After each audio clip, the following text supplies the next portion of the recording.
The lead pastor intensives, I looked for over a decade to try to find places where people would do the kind of thing that those are, and it just doesn't exist, right? You go to a conference, you go to a lot of seminars and workshops, and it's a lot of someone talking, and you have to try to figure out, okay, does any of this connect with my real world? Having time with the mentors is actually what makes this 10 times more valuable than any conference I've ever been to. The fact that you get accessibility with context to your situation is what makes this priceless. You're able to bring what's on your mind, what's on your heart, what's on your plate to guys who you look up to and to get their feedback. What I love about the lead pastor intensives is everyone that comes to that, and it's usually limited to like a dozen lead pastors, they come with their questions, they come with their issues, they come with the stuff they're working on for the next few months and walk away with a lot of really practical help. So I think this would be valuable for any lead pastor if you're really wanting to grow in areas of organizational leadership, vision, mission, staff leadership. If you're wrestling with anything, please just come to one of these. It'll be helpful.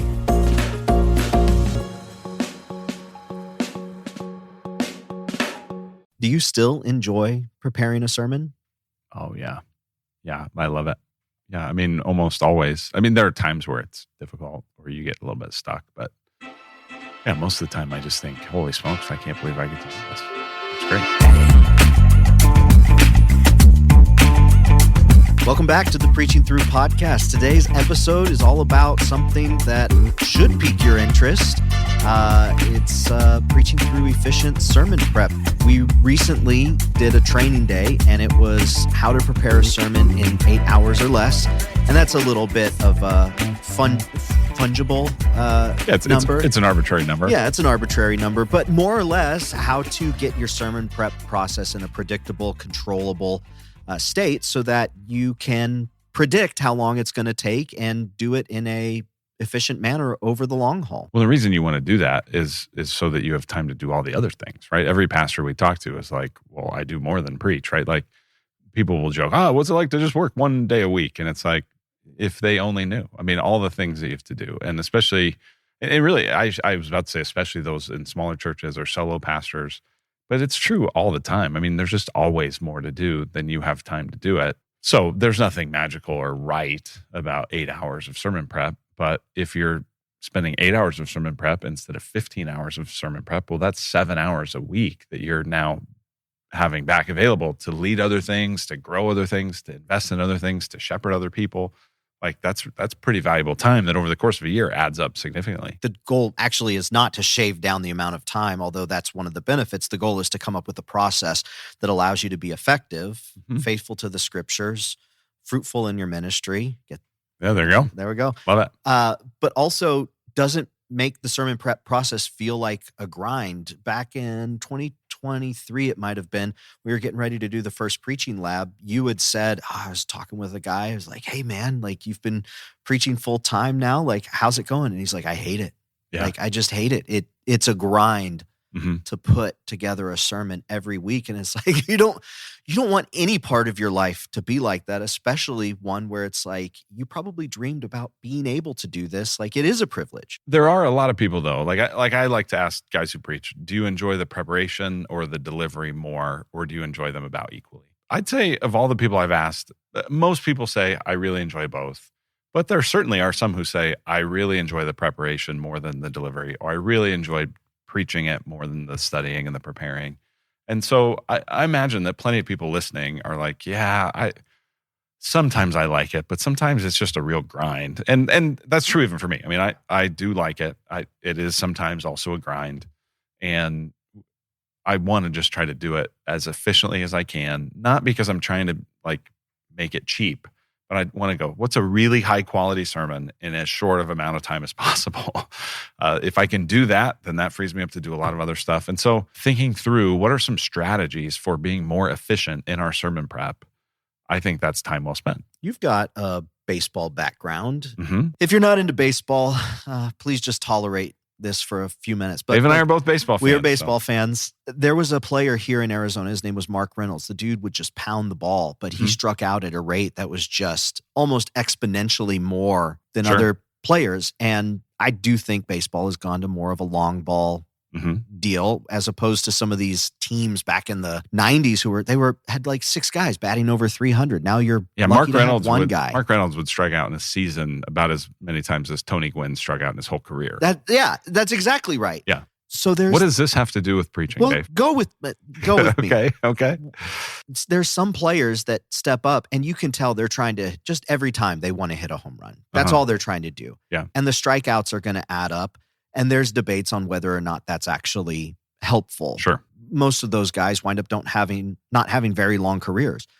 But then there's some people who get up to the plate and it's like, I'm not trying to hit a home run. If I hit a home run, great. I just want to get on base. Yep. I want to have a good on base percentage. Could we say similar thing? Like if you're packing yourself away 15, 20 hours because I want to hit a home run every single sermon, I can't miss anything. I have to say everything that needs to be said.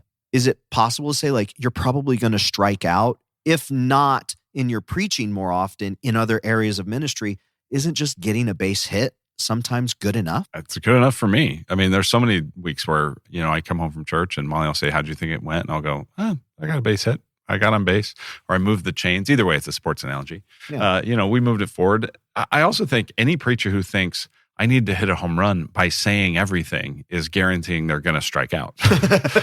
There does become this law of diminishing returns where it's like at some point, all this extra preparation isn't making the sermon that much better. And so, anyone living with that pressure of I got to hit a home run every week is like, well, good luck, because that's a pretty hard thing to do. See, I made the connection. Yeah, good job.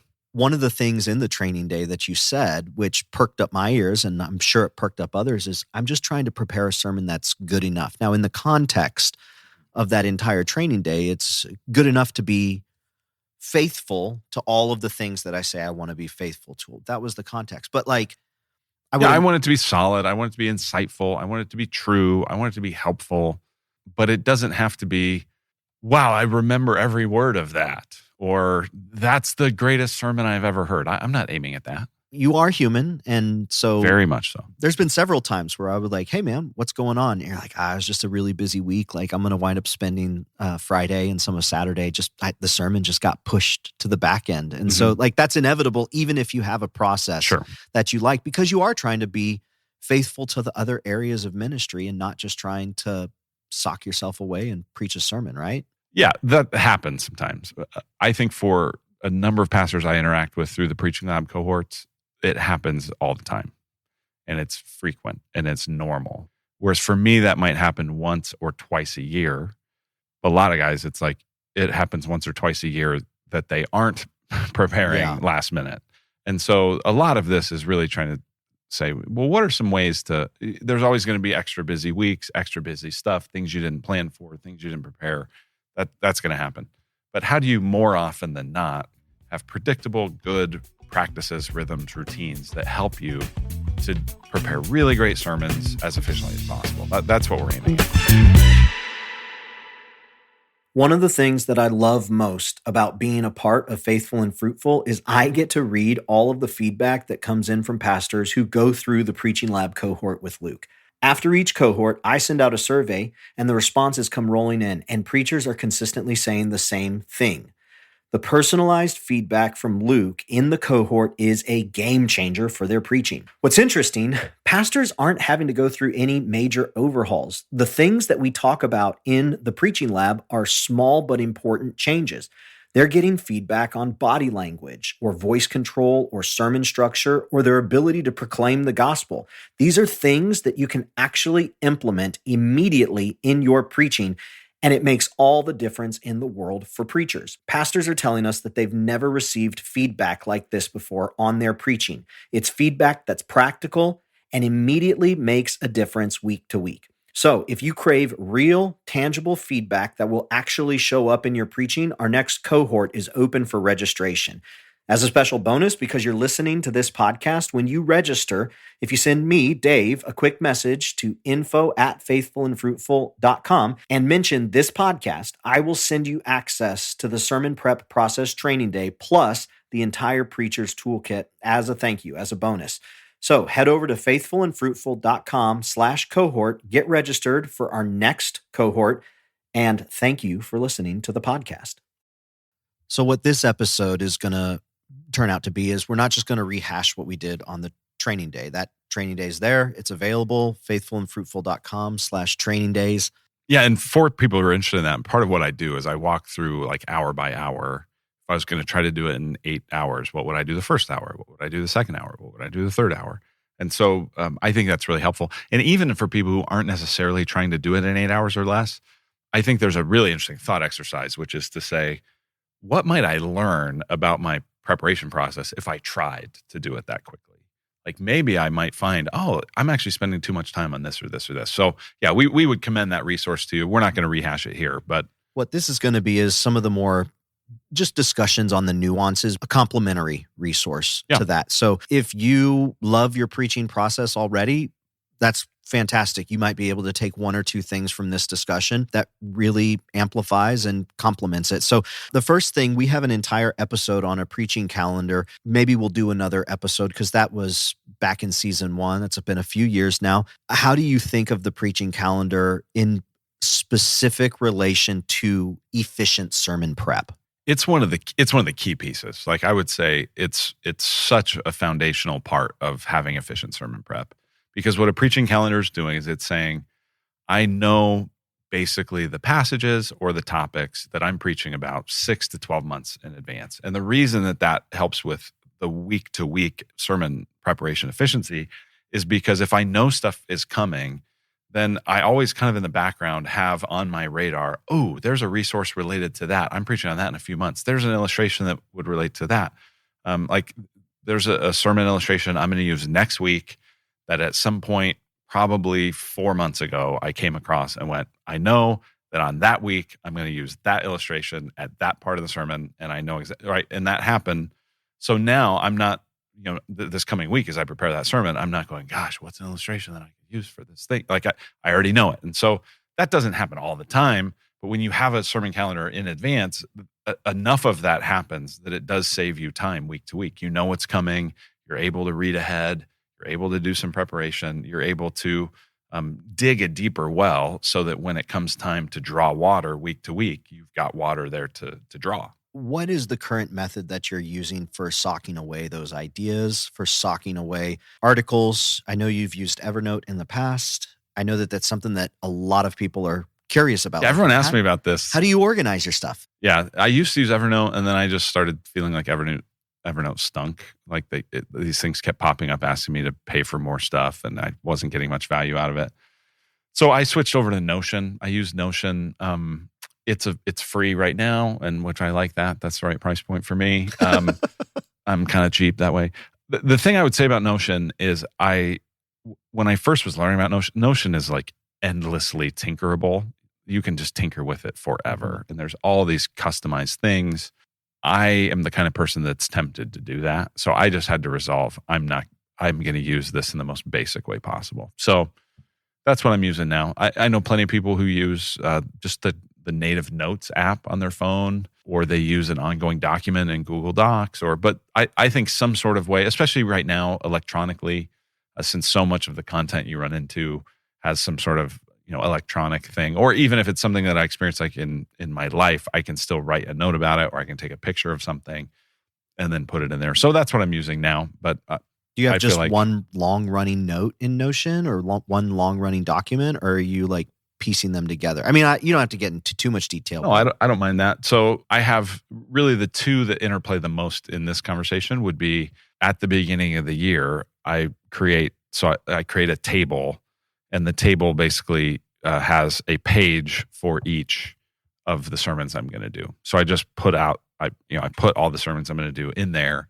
And so if I have a specific idea related to a specific sermon, I'll just click on that one and put it in there. And then that might be months ahead, but when I get to it in a few months and I look at it and go, oh, this, and it reminds me, oh yeah, that was that thing here. The other thing I do is I have it's a table with each page that I'll click, put a link in there to a new page for each thing. That's how Notion works for illustrations. And so same thing.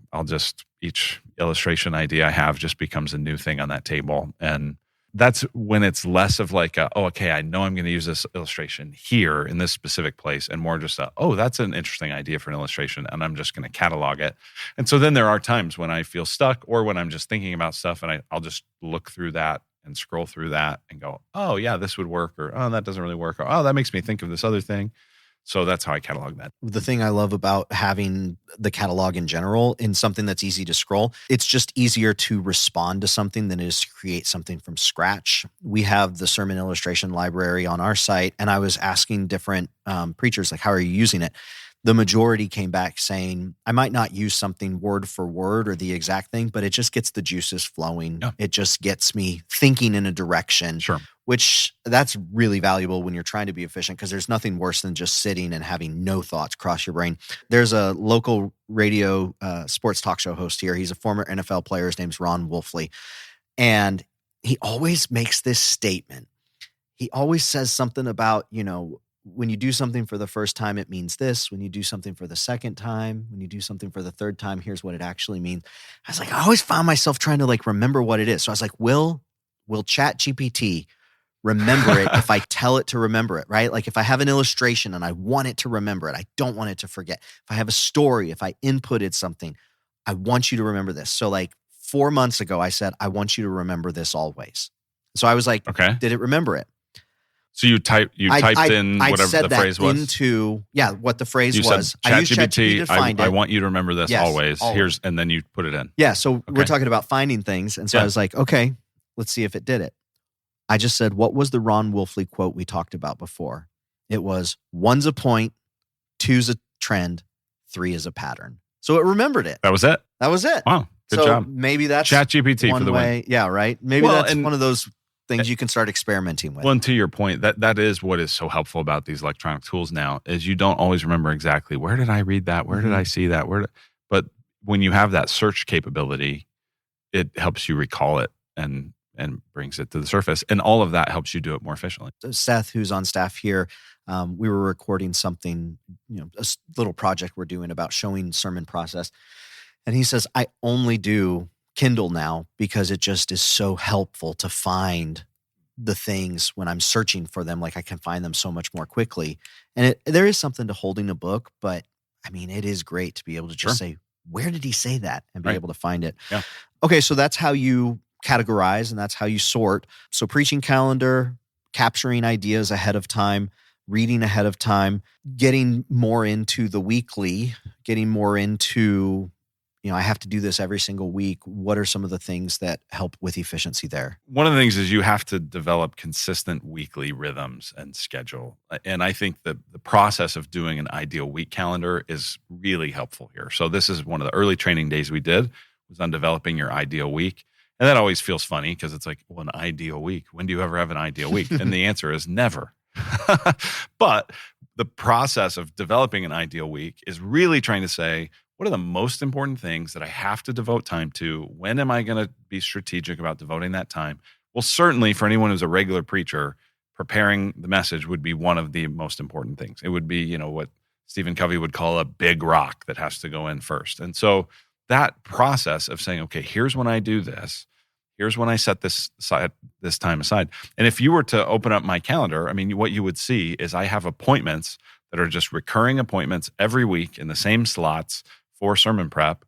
And that way I'm not on any given week going, well, when am I going to do this? Well, when am I going to do that? Now, it might happen where you go, oh, this particular week I took a little vacation, or this particular week I was at this event. And so it had to be rearranged. But it's easier to rearrange something than it is to build it from scratch every single week. So if you just want to get more efficient, you develop a kind of rhythm there. So it's like, okay, Mondays, I always do this part of my process. Wednesdays, I always do this part of the process. Thursdays, I always do this part of the process. And then actually put it on your calendar, make an appointment with yourself. You're thinking through in that process, when am I at my best in terms of my energy? When am I at my best with certain kinds of work and creativity? For me, Monday would be a good day to get a lot of input. Like that would be a good day to listen to things and read things. It wouldn't be my most creative day because I'm coming off of Sunday and I'm a little bit more tired. I'm going to need a couple of days before I'm going to have the creative juices, but that doesn't mean I can't still do part of the process on Monday. So you're just thinking through those sorts of rhythms and developing some consistency there. in the process. I'm trying to find it. We were talking about how to protect your time during the training day.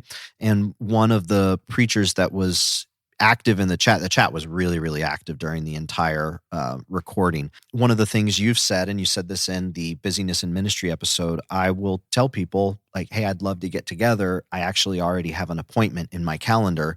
I'm not able to do that.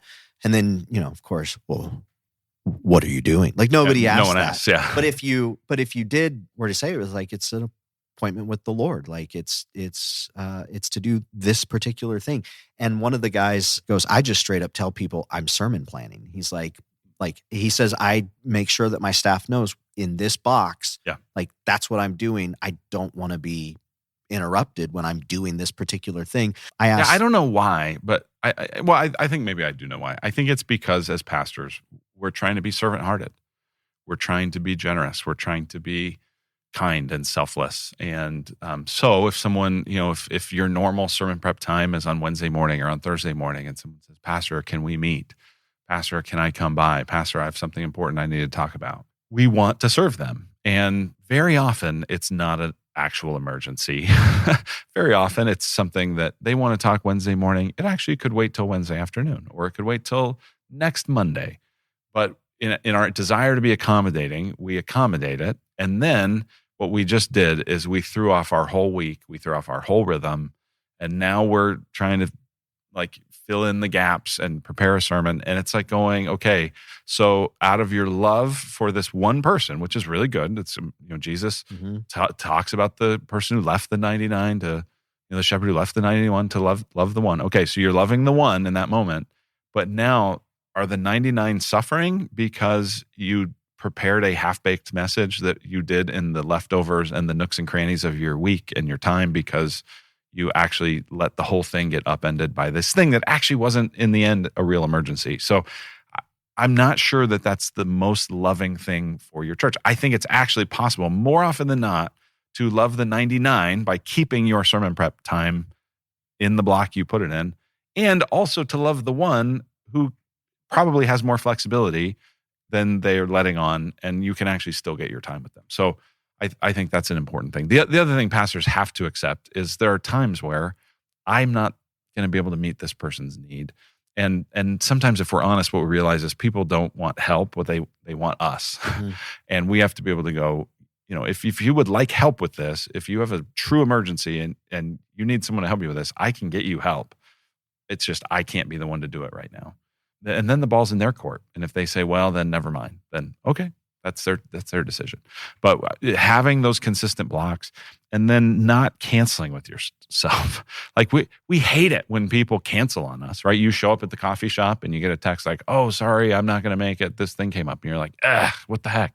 But we do it to ourselves all the time when we cancel on ourselves with distractions online, or we cancel with ourselves by answering the phone when it rings during our prep time, or we cancel on ourselves. I mean, we do it all the time. And so we'd have to stop doing that. I made the connection for the baseball.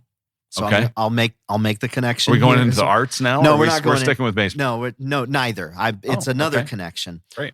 When you are learning how to price out your different products and services, whatever type of business, there was someone who said, I don't know who said it first, but your price is whatever you can say without cracking a smile, right? Okay. Like whatever you can take seriously. Like if you crack a smile, then you're charging too much. Okay. But if it's just underneath that, it's like, if you can say it confidently and not crack a smile, that's your price. Okay. So it's kind of preparing ahead of time, confidence to say like this, like I'm not going to compromise on this. This is my boundary for pricing. I think it's helpful to rehearse, like when somebody asks you the question, hey, do you have time to do this?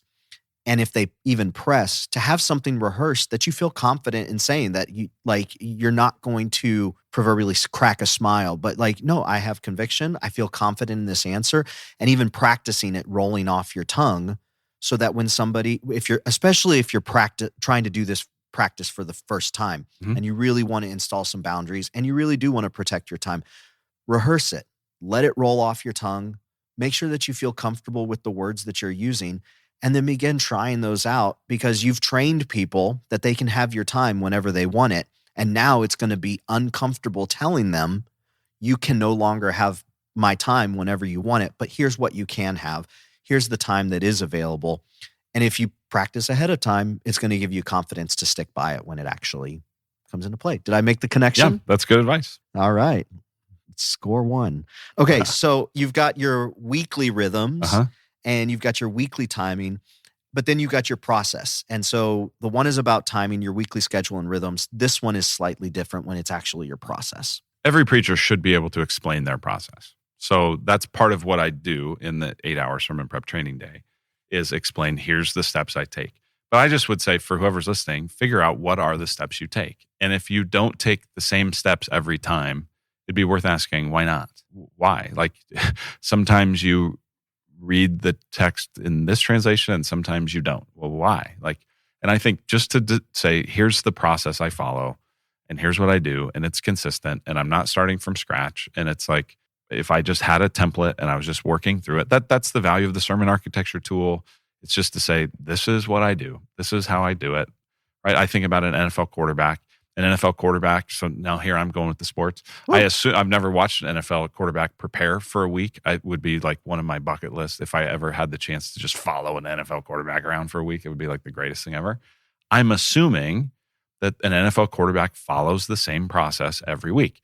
They have a different opponent every week. Different opponents require different levels of, okay, this kind of play needs to get installed or these kinds of things need to happen, but the same process. It's probably the same process of watching film, the same process of learning the new plays, the same process of watching the film from practices. I mean, it's the same thing every time. If an NFL quarterback was having to week go, what do I do now?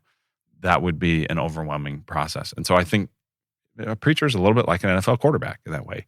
You have this weekly, there's a game Sunday, it's coming, here it comes, you know it's coming. The text is different, but the process to prepare the sermon shouldn't be different. And so just whatever your process is, stick with it. Don't start over every week. Someone's going to have to suffer the consequences. And I mean, that's why a lot of quarterbacks don't last in the league because they either don't have a process or they do and they don't stick to it. But then you've got a lot of people who maybe lack particular talent. They don't have the skills that maybe you see other people have, but they're able to last because they've got a process and they're diligent with it. And I mean, sticking with the football, like that's Kurt Warner, right? Like the guy was out of the league, but the dude had a process to study the game and he became a student of the game and became a Hall of Famer. Now, well, and I'm a Broncos fan, right? You're a Cardinals fan, so you pull out your Cardinals pull out my Hall of Famer. As a Broncos fan, I mean, I pull out Peyton Manning and go, Peyton Manning arguably was one of the worst quarterbacks physically in the last couple of years of his career. And yet he was still great because he had great preparation. Yeah. And that when you think Peyton Manning is a quarterback, you think preparation. And so, again, he didn't get that way by every week going, I wonder how I'm going to prepare for this week's game. No, he had a consistent rhythm, consistent pattern, and preachers should do the same thing. I think you should have done that impression with a little bit more of a twang. I'll let it go for now. Next time you do a Peyton impression, twang, please. So one of the things that I appreciate about you, but I could also see becoming a real temptation is doing everything in a silo, doing everything by yourself. It was said by one entrepreneur that don't hire employees. People are the worst. And so I held off on hiring employees because I was like, yeah, people are the worst. And then when I hired the right employee, I was like, oh my gosh, people are the best. Like I become so much better when I'm around them and I'm learning from them. It would be easy to stay in a silo, be like, all these people are interrupting my sermon prep process, but maybe be intentional about inviting people into the process, inviting people into your rhythms, inviting people into the sermon prep. Like, how do you think about that?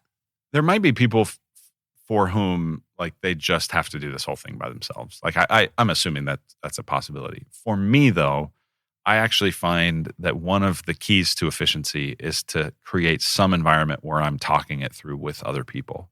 And some of that is I'm more of an auditory learner, helping, me saying things, me listening to other people talk about it does help me internalize the things we're talking about and thinking about. I remember it better. And so, I've done this a number of different ways. We've talked on the last few episodes about a sermon insight meeting. This is where on a Wednesday afternoon, whoever's preaching will come with a group of people and say, here's where I think I'm going with this. Help me think through how to apply it. What are the implications? What are the pushback? What are the arguments that are going to come up? What are the reasons we resist this? All the stuff we've been talking about in some of the last few episodes. Well, just like that 45 minutes to an hour of conversation, I think if I was trying to do that by myself, it would probably take 2 hours. So even though it's like on the surface, it seems less efficient because there's parts of that meeting that are just rambling and people are saying stuff like, I don't think I'm not going to use that. I'm not going to use that. But actually on the whole, it's a time saver. So I think that's something that preachers should consider is, are there strategic moments in the preparation process where if I brought some other people in to help me with the editing, to help me with the application, to help me with ideas, to help me with creativity, would that time investment actually save me time in the long run? Let's go into a different area for this connection. Let's go into music. Billy Corgan of the Smashing Pumpkins, he was asked about writing songs and what role is AI playing in writing songs. And he had a really interesting take. He said back in the 90s, we would have a group of maybe 40 people and they would go off and they would write different hooks and they would do different loops and they'd come back and sort of audition each one. And Billy would be like, oh, I really like that. Let's take that. I really like that. Let's take that. AI has given him a different discernment process. He said it was a discernment process at that point, but we've short-circuited the process now using AI to where I don't necessarily have to have all those 40 people. I still like doing that. I still want to do that, but it's just another tool in the toolbox. And so when you talk about bringing other people into the process, it really winds up becoming that discernment process. You're getting all these different inputs that you would maybe not have if you weren't bringing other people in, and you get to discern. And one of the things I like about doing those things, like, yes, maybe there are things we're talking about that aren't necessarily helpful at all, but I do see it as building relationships as well, and people being bought into the process and feeling like they've got skin in the game and feeling like, hey, even if this doesn't get used, like, I got to participate in something. And I don't look at that as manipulation. I look at that as leadership. Like, yes, I want you to be a part of the process. And so you could be tempted to just do the discernment process by yourself or with AI. But if you actually take the process to bring people in, I think we have a different thing to steward here, is that we're stewarding relationships and we're stewarding, it's not a family when it's your staff. It is a staff because you can't get fired from a family, but we do want to make sure that we're all on the same page. And I think it's just another way of doing that. It's not a waste of time, even if you walk out saying, I didn't really get anything out of that. Yeah. What's so cool about that meeting is it's not only saving me time on the sermon prep side, it's also doing other things as a leader, as a staff member. So like, it's giving me time with other people that I wouldn't necessarily, like, there is no overlap for us to work on a specific project together. But when we're kind of working on this sermon together, oh, that gives us something to do. It gives them more insight into my thinking. It gives us more of time together and moments together that we might not have otherwise. And so it does a lot of really cool things. It also, just from a leadership perspective, one of the things it does is, believe it or not everybody always loves everything the preacher says. And so sometimes people will go, I didn't like that, or I didn't understand that. Well, if that ever makes it to some of the people that were in that sermon insight meeting, they have more insight into, oh, well, here's what I think he meant by that, or here's how I know you're saying that. I'm pretty sure that's not what he intended, because I was in the meeting when I heard him talking through some of those things. So there are other benefits to the sermon insight meeting or a group project, part of this, but it certainly helps on the efficiency side. The last thing that we'll talk about in this episode is making deadlines and setting limits. You strike me as somebody that's fairly easy to make deadlines and set limits and know those. So number one, if that's not true, then I would love to know how you've done that, because I get that perception.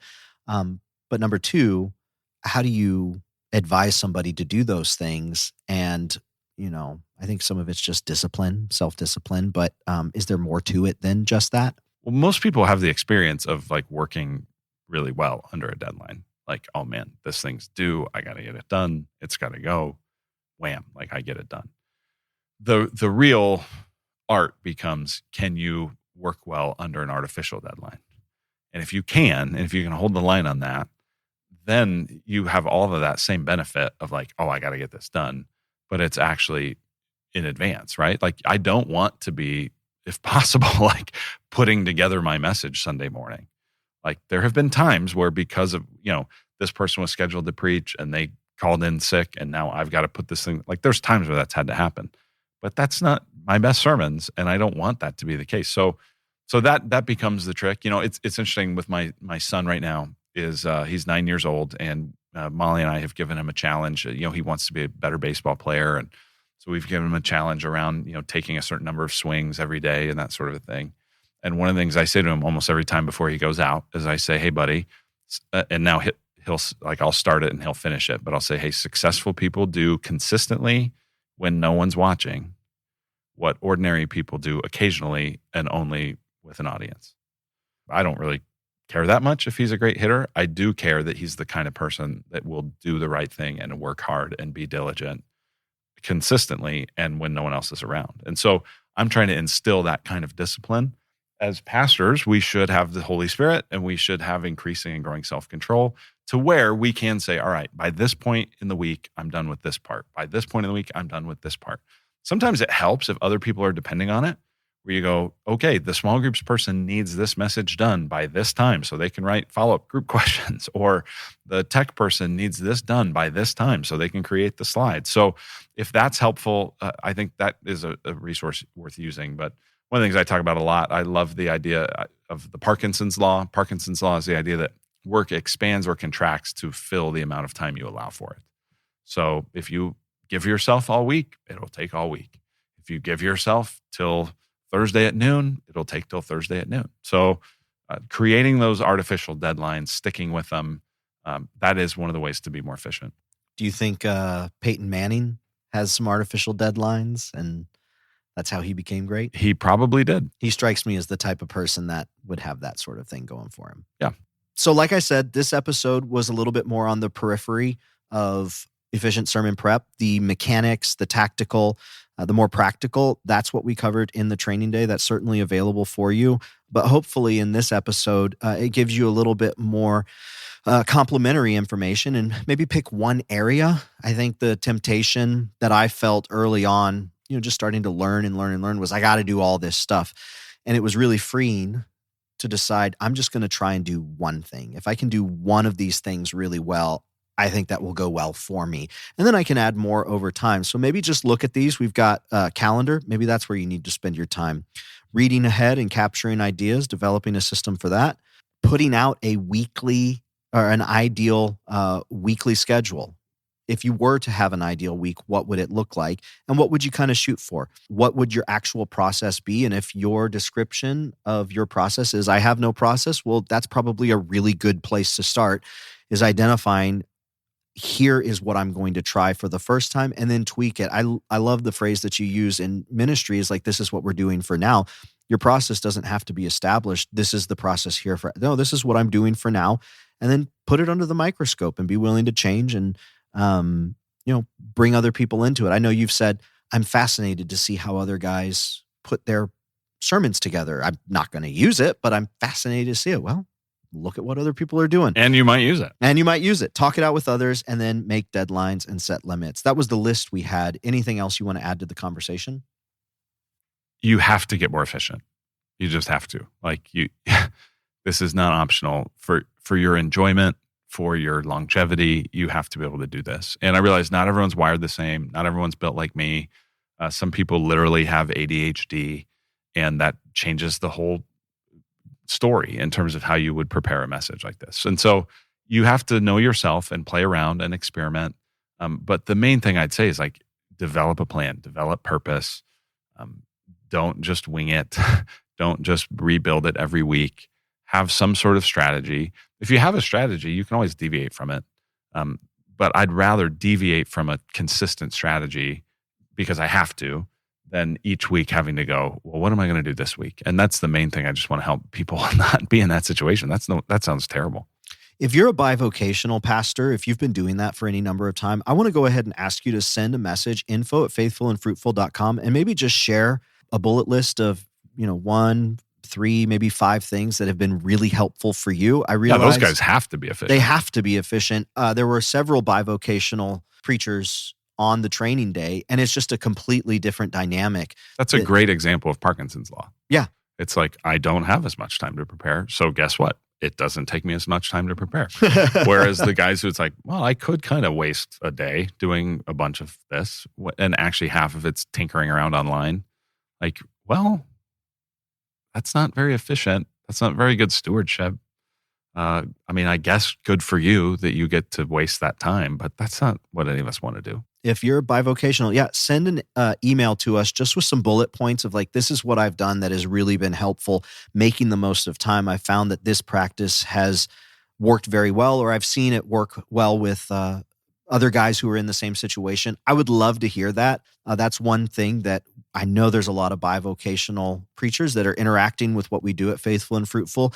And I know that a lot of it is not necessarily geared towards you, though I've been encouraged to hear plenty of people have found it helpful, but I would love to hear specifically from you. Other than that, thanks for listening to this episode. I hope it was helpful and complimentary. Like we said, that training day is available at faithfulandfruitful.com if you want the more mechanical and practical aspect of it. But yeah, this has been fun. I honestly took a little bit more liberty with my illustrations and my connections. I'm happy you did, Dave. It helps everyone get to know you a little bit better. By the way, I think this has come up, but we should tell everyone these episodes are now on YouTube. Woo! And so if you want to like see Dave's eyes light up when he talks about Kurt Warner, tune into YouTube. You'll like it over there. So thanks for listening. We'll talk to you soon. Bye.